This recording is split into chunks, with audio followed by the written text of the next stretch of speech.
আসসালামু আলাইকুম। ব্রাজিলকে তো বিশ্বকাপ জিতাতে পারেনি, দেখা যাক। এখন গ্রুপ ডি তে চলে আসি, আস্তে আস্তে কিন্তু গল্প করতে করতে গ্রুপ ডি পর্যন্ত চলে আসছি। হ্যাঁ, এখন যদি আমাকে কেউ যদি জিজ্ঞেস করে ব্রাজিল নেক্সট রাউন্ডে কার সাথে ফেস করবে, আমি জানি না। কারণ কি, আমি প্রতি গ্রুপ আলাদা আলাদা করে ডিসকাস করতেছি, আলাদা আলাদা করে একটু ছোট্ট করে রিসার্চ করতেছি, সেটার উপরে ডিপেন্ড করে আসার কথা আমার এই প্রিভিউ ভিডিও গুলো বানাচ্ছি। গদ একটা সবগুলা টিম নিয়ে এখন পর্যন্ত দেখার সময় পাইনি। আস্তে আস্তে আস্তে আস্তে করে করছি।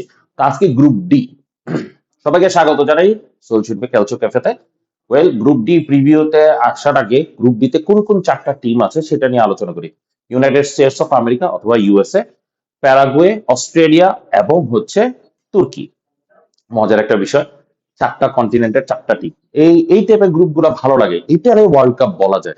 ইউনাইটেড স্টেটস নর্থ আমেরিকার টিম। দক্ষিণ আমেরিকা থেকে আসছে প্যারাগুয়ে। মজার একটা বিষয়, ইউএসএ এবং প্যারাগুয়ে কিন্তু 1930-তে প্রথম ম্যাচ খেলেছিল ওয়ার্ল্ড কাপে, এবং ইউনাইটেড স্টেটস 3-0 গোলে প্যারাগুয়েকে উড়িয়ে দেয়। ইউনাইটেড স্টেটস সেই ওয়ার্ল্ড কাপের কিন্তু সেমিফাইনাল পর্যন্ত যায়, থার্ড হয়ে ওয়ার্ল্ড কাপটা ফিনিশ করে। এখন পর্যন্ত ইউনাইটেড স্টেটস এটি হচ্ছে সবচেয়ে সেরা রেজাল্ট। সেকেন্ড যদি সবচেয়ে সেরা বলা যায় সেটা হচ্ছে 2002 সালে সাউথ কোরিয়া এবং জাপানে তারা কোয়ার্টার ফাইনাল পর্যন্ত পৌঁছায়। আর আমাদের আমাদের জেনারেশন ছেলে পেলেদের জন্য স্মৃতি হয়ে থাকবে হইতেছে 1994 সালে, যেখানে ব্রাজিলের বিরুদ্ধে ইউনাইটেড স্টেটস হারে, এবং ব্রাজিলের একটা প্লেয়ার রেড কার্ড খাওয়া সত্ত্বেও বেবেতোর গোল দিয়ে সেইটায় ম্যাচটা জিতে, এবং বেবেতোর সেই সেলিব্রেশন আমরা আমাদের জেনারেশন অ্যাটলিস্ট সেটা ভুলবো না। তো ইউনাইটেড স্টেটস, হ্যাঁ, ফুটবল পরাশক্তি না হইলেও এজ এ কান্ট্রি তারা কিন্তু একটা পরাশক্তি, তো ইউনাইটেড স্টেটকে রেসপেক্ট করতে হয়। অবশ্য ফুটবলে পরাশক্তি না বলেও তো থাকা যায় না, কারণ কি, 3 বার শুধু গ্রুপ পর্যায়ে থেকে বাদ করে, বাদ বাকি প্রতিবার কিন্তু তারা গ্রুপ পর্যায়ে ক্রস করে। ও, আগে বলে নেই কোন কোন কান্ট্রি কয়বার ওয়ার্ল্ড কাপ খেলেছে। তো ইউনাইটেড স্টেটস অথবা যুক্তরাষ্ট্র 12 বার, এই নিয়ে 12 বার ওয়ার্ল্ড কাপ খেলছে, এবং সেকেন্ডে আছে প্যারাগুয়ে, তারা খেলছে 9ম বার। প্রথম ওয়ার্ল্ড কাপ থেকে তারা দুইজনই শুরু করেছিল, এবং এখন পর্যন্ত আসল কথা তেমন একটা কোয়ালিফাই করতে পারেনি। ইউনাইটেড স্টেটস লাস্ট 1950 খেলেছিল, তারপর কিন্তু 1990 সাল পর্যন্ত দীর্ঘ সময় কিন্তু তারা কোয়ালিফাই করতে পারেনি। প্যারাগুয়ে তো একবার কোয়ালিফাই করে, একবার করে না। যতবারই কোয়ালিফাই করে একটা সারপ্রাইজিং টিম হিসেবে কিন্তু প্যারাগুয়ে থাকে, এবং লাতিন আমেরিকারা যে কোনো কিছু করতে পারে সেই জিনিস কিন্তু প্যারাগুয়ে বুঝায় দেয়। তো প্যারাগুয়ে মোট 9 বার কোয়ালিফাই করে। গ্রুপ পর্যায়ে প্রায় অনেকবারই তারা ক্রস করে, কিন্তু কোয়ার্টার ফাইনালে তারা এখন পর্যন্ত যেতে পেরেছে মাত্র একবার, তো 2010 সালে, যেবারে ইতালিকে তারা হারিয়ে গ্রুপ চ্যাম্পিয়ন হিসেবে নেক্সট রাউন্ডে যায়। তারপর থার্ডে আছে অস্ট্রেলিয়া, শকিংলি অস্ট্রেলিয়া থার্ডে। 2006 বিশ্বকাপ পর্যন্ত তারা কিন্তু ওশেনিয়া রিজন থেকে আসতো, মানে অস্ট্রেলিয়া মহাদেশের যেই কান্ট্রি গুলো আছে ওই রিজন থেকে তারা কিন্তু কোয়ালিফাই করতো। 2006 গাস হিডিংক এর অধীনে অস্ট্রেলিয়া খুব চমৎকার ফুটবল প্রদর্শনীর মাধ্যমে নেক্সট রাউন্ডে কোয়ালিফাই করে, এবং ইতালির কাছে একটা কন্ট্রোভার্সিয়াল পেনাল্টিতে বাদ পড়ে যায়। তারপর থেকে অস্ট্রেলিয়া চিন্তা করে যে না, তাদের কম্পিটিটিভ ম্যাচ খেলতে গেলে তাদেরকে আসলে এশিয়া রিজনে যেতে হবে, এবং তারপর থেকে এশিয়া রিজন থেকে তারা কিন্তু কোয়ালিফাই করে। এখন পর্যন্ত প্রতিটা ওয়ার্ল্ড কাপই তারা কোয়ালিফাই করেছে, এবং 2022 পর্যন্ত গ্রুপ স্টেজে তাদের বিদায় নিতে হলেও 2022 সালে কিন্তু ঠিকই তারা গ্রুপ থেকে নেক্সট রাউন্ডে যেতে পারে, এবং আর্জেন্টিনার বিরুদ্ধে তারা হারে। আমার পার্সোনাল মতামত অনুসারে সেই ম্যাচটা কিন্তু আর্জেন্টিনা ভোগ করতে হয়, অনেক বেগ পেতে হয়, এবং অস্ট্রেলিয়া ভালো ফাইট দেয়। তো এইবারে ওয়ার্ল্ড কাপে কি করবে এটা একটা বড় বিষয়। চতুর্থে আসে তুর্কি। মজার বিষয়, তুর্কি এই নিয়ে তৃতীয় ওয়ার্ল্ড কাপ খেলবে। 1954-এ তারা প্রথম ওয়ার্ল্ড কাপ খেলে, গ্রুপ পর্যায়ে বাদ পড়ে যায়।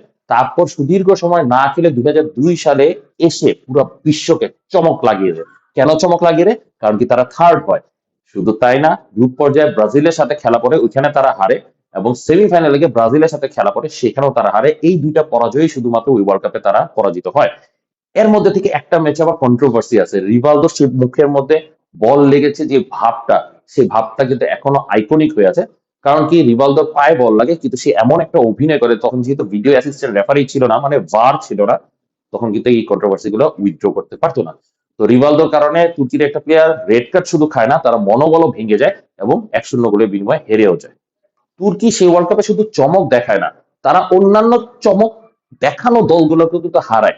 আপনারা যদি দেখেন সেমিফাইনাল মানে ফাইনাল, থার্ড প্লেস নির্ধারণী ম্যাচ, সেবারে আরেকটা চমক সাউথ কোরিয়াকে কিন্তু হারিয়ে তারা তৃতীয় স্থান অধিকার করে, এবং মাত্র 11 সেকেন্ডে সাউথ কোরিয়ার বিরুদ্ধে হাকান সুকুর গোল করে। খেলা শুরু করে সাউথ কোরিয়া, কিন্তু হাকান সুকুর প্রেস করে তাকে বল লুজ করে, বল ক্যারি করে গোল দিয়ে দেয়। 11 সেকেন্ডে বিশ্বকাপে সবচেয়ে দ্রুততম গোলের অধিকারী কিন্তু তুর্কি। সেমিফাইনালে ব্রাজিলের কাছে হারে। তার আগের ম্যাচে ডেনমার্ককে তারা হারায়, তার আগে সেনেগালকে তারা হারায়। তার মানে আপনি বুঝতেই পারতেছেন যে সেইবারের সবগুলা চমক টিমকে কিন্তু তারা হারায়। ডেনমার্ক, সেইবারই প্রথম ডমিনেন্সের সাথে ওয়ার্ল্ড কাপটা খেলে এবং ডমিনেন্সের সাথে নেক্সট রাউন্ডে যায়, কোয়ার্টার ফাইনালে গিয়ে হেরে যায় তুর্কির কাছে। সেনেগাল সারপ্রাইজিং একটা টিম, গ্রুপ এ থেকে ফ্রান্সকে উড়িয়ে দিয়ে ফ্রান্সের মতো দলকে হারিয়ে তারা নেক্সট রাউন্ড কোয়ালিফাই করে আনফর্চুনেটলি তুর্কির কাছে গোল্ডেন গোলের বিনিময়ে হেরে যায়। তো সেই ওয়ার্ল্ড কাপটা আসল কথা তুর্কির জন্য যেমন স্বপ্নের ছিল, আমাদের জেনারেশনের পিপলদের জন্য ছিল ডিফারেন্ট একটা লেভেল। হাকান সুকুর, ওমার সাস, ইলহাম মিনহাজ এবং তুর্কু, মানে গোলকিপার একদম পুরা মমি একটা সিনেমা আছে, মমি সিনেমাতে একটা সাইড ক্যারেক্টার আছে, ঠিক ওই সাইড ক্যারেক্টারের মতো সে ট্যাটু আঁকায় ওয়ার্ল্ড কাপে যায়। তো এটা আসলে স্মৃতিময় একটা জিনিস। যদিও বলা যায় যে তুর্কি মাত্র একটা ওয়ার্ল্ড কাপ খেলেছে, কিন্তু এই একটা ওয়ার্ল্ড কাপ আমাদেরকে এত স্মৃতিময় করে দিয়েছে। এবং তুর্কি এইবারে কোয়ালিফাইং রাউন্ডে এত সুন্দর খেলে এসেছে ভিনসেন্টো মন্তেলার অধীনে। তারা কিন্তু গত ইউরোতেও ভালো খেলেছিল এবং এইবারে কোয়ালিফাইং রাউন্ডে, যদিও স্পেনের কাছে তারা 5টা গোল খেয়েছে, কিন্তু তাদের খেলার ধরন ছিল খুবই সুন্দর। এবং এইবারে কেন জানি মনে হচ্ছে এই গ্রুপ ডি থেকে তুর্কি সবচেয়ে বেশি ডমিনেট করে কিন্তু নেক্সট রাউন্ডে যাবে।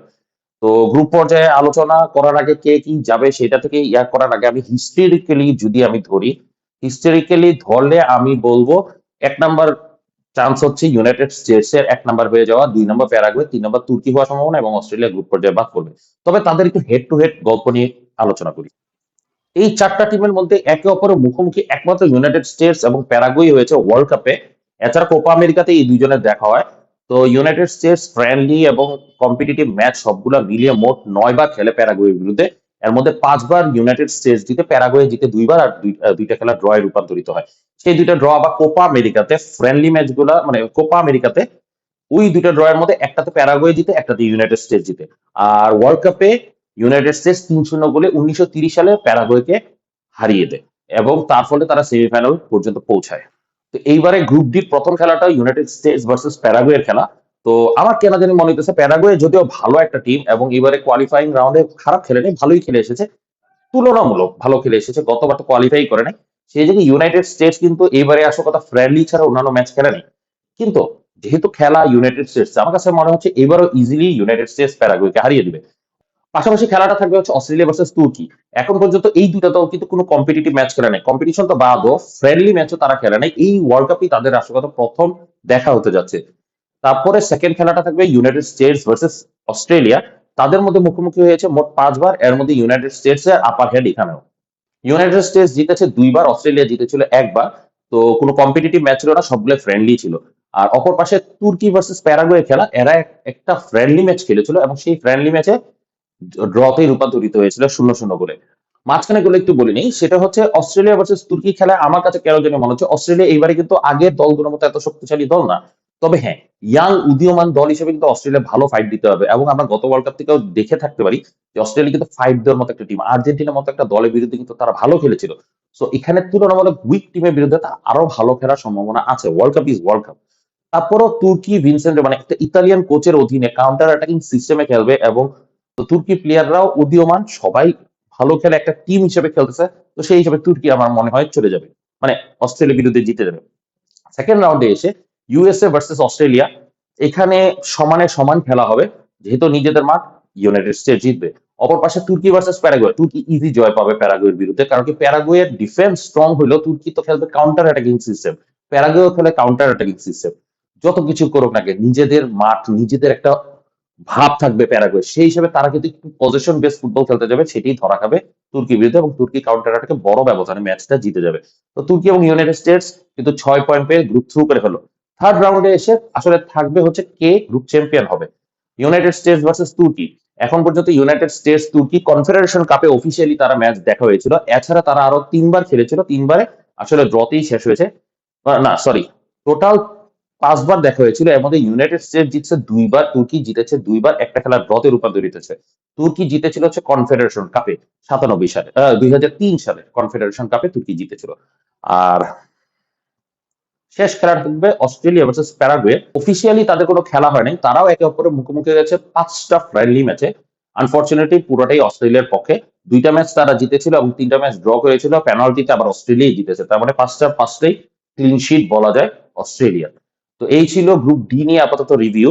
এখন দেখা যাক, আমার ধারণা মতে যেহেতু তুর্কি 6-6 পয়েন্ট নিয়ে সেকেন্ড রাউন্ড পর্যন্ত থাকবে, লাস্ট ম্যাচে গিয়ে ড্র করবে, তুর্কির যেহেতু গোল ডিফারেন্স বেশি থাকবে, সেই হিসেবে আমার কাছে মনে হয় 7 পয়েন্টের গ্রুপ চ্যাম্পিয়ন হিসেবে তুর্কি নেক্সট রাউন্ডে চলে যাবে। এবং ইউনাইটেড স্টেটস থাকবে রানার্স আপ হিসেবে। যদি গ্রুপ সি তে ব্রাজিল যদি গ্রুপ চ্যাম্পিয়ন হয় তাহলে ইউনাইটেড স্টেটস এর নেক্সট খেলা ব্রাজিলের বিপক্ষে। তো 94 সালে ব্রাজিলের বিপক্ষে ইউনাইটেড স্টেটস খেলেছিল রাউন্ড অফ 16-এ। সেখানে ব্রাজিল ম্যাচ জিতে ফাইনাল পর্যন্ত গিয়ে ফাইনালে পেনাল্টি শুটআউটে রবার্তো বেজিকে দাঁড়িয়ে রেখে মৃত্যুবরণ করানোর পরে ওয়ার্ল্ড কাপটা নিয়েছিল ব্রাজিল চতুর্থবারের মতো। তো এইবারও কি একটা ইউনাইটেড স্টেটস এই খেলা সেকেন্ড রাউন্ডে গিয়ে ইউনাইটেড স্টেটস এর সাথে পড়বে? যদি এটা হয় আপনি চিন্তা করেন তাদের কিন্তু ধাপ ফাইনাল পর্যন্ত চলে যাওয়া। যদিও এবার ইতালি নাই, সুতরাং কোনো ব্যাজিও টেজিও মরবে না। সেই হিসেবে দেখা যাক। স্ট্যাটিস্টিক্স হিস্ট্রি অনেক কিছুই বলে ব্রাজিল কাপ নিতেও পারে। তবে হ্যাঁ, একজন জার্মান সায়েন্টিস্ট, ম্যাথমেটিশিয়ান অ্যাকচুয়ালি, তিনি কিন্তু বলে রেখেছে এবারে নেদারল্যান্ড ওয়ার্ল্ড কাপে নিতে পারে। এবং তার কিন্তু কথা কিন্তু কিছুটা মিলে যায়। কারণ কি, 74 সাল যদি আমরা দেখি, 74 সালে হাইটি ওয়ার্ল্ড কাপ কোয়ালিফাই করে, স্কটল্যান্ড ব্রাজিলের গ্রুপে থাকে। সেই ওয়ার্ল্ড কাপের ফাইনালিস্ট ছিল কিন্তু নেদারল্যান্ড ভার্সেস জার্মানি, এবং জার্মানি কাপটা নেয়। তবে এখানে জার্মানি এবং নেদারল্যান্ড নিয়ে আলোচনা না করি, যেহেতু গ্রুপ ডি রিভিউ চলছে। তো গ্রুপ ডি যেহেতু আপাতত গ্রুপ ডি পর্যন্ত থাকি, ডি ফর ডেডলি, এই টিমগুলা কিন্তু ডেডলি আকারে রূপান্তরিত হতে পারে। এবং এখান থেকে কনফার্ম বলা যাচ্ছে যে এখান থেকে যে তিনোটা টিমই কোয়ালিফাই করবে। কারণ কি, ওই যে সেরা 8টা দল যেহেতু যাবে, 3 নম্বর দল দেখা যাবে কোনো না কোনো অ্যাঙ্গেলে চলে যাবে। তো আমার পার্সোনাল মতামত হিসেবে প্যারাগুয়ে ফোর্থ হিসেবে বাদ পড়বে যদি আমরা ইতিহাস কাউন্ট করি, অথবা এখন বর্তমান খেলার স্টাইল কাউন্ট করি। প্যারাগুয়ে বাদ পড়ার সম্ভাবনা আছে। থার্ড হিসেবে হয়তো অস্ট্রেলিয়া যাবে। গ্রুপ চ্যাম্পিয়ন হিসেবে আইদার তুর্কি নাহলে ইউনাইটেড স্টেটস, এরাই থ্রু করবে। তো এই নিয়ে আপাতত এখানে রাখি। ধন্যবাদ সবাইকে কষ্ট করে ভিডিওটা দেখার জন্য। সাথে থাকবেন। আসসালামু আলাইকুম।